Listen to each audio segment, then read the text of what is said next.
الحمد لله والصلاة والسلام على رسول الله.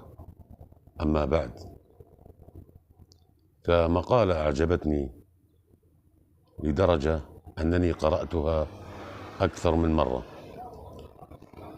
وأحببت أن أنقلها لكم لأنها تتكلم عن صلة الرحم وقطيعة الرحم، خاصة أن هذه العادة السيئة والعبادة الطيبة تكاد تكون غريبة في هذه الأيام.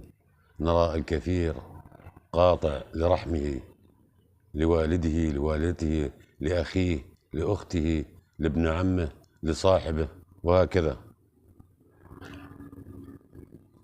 المقالة تقول: قال الأول: بكم بعت أخاك؟ فرد عليه الآخر: بعته ب90 زلة. فقال الأول: أرخصته.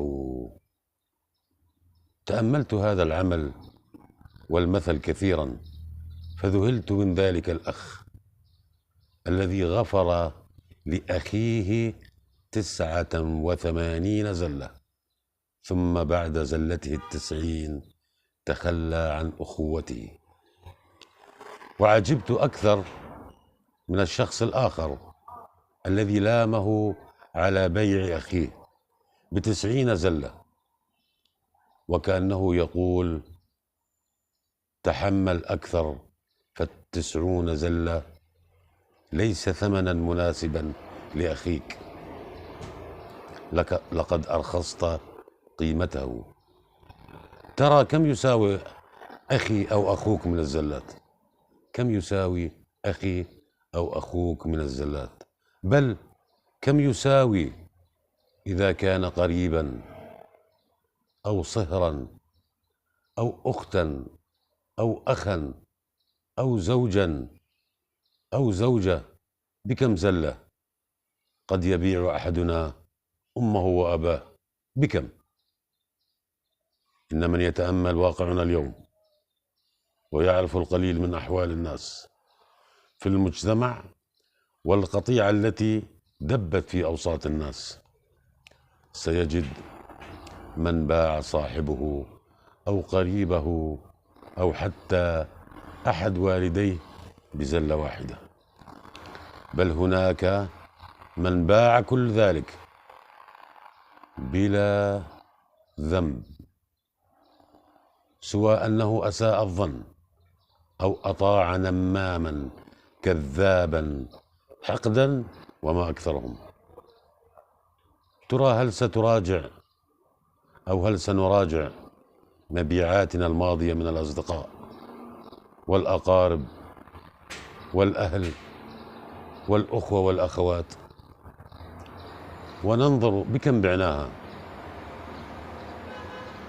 ثم نعلم أننا بخسناهم أثمانهم، بعنا الثمن بلا ثمن، بل بعنا الثمين بلا ثمن.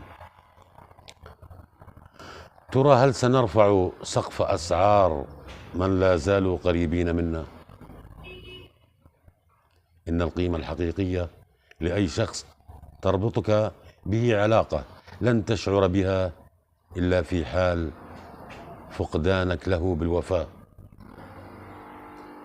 فلا تبع علاقاتك بأي عدد من الزلات مهما كثرت، وتذكر قوله تعالى: والكاظمين الغيظ والعافين عن الناس والله يحب المحسنين.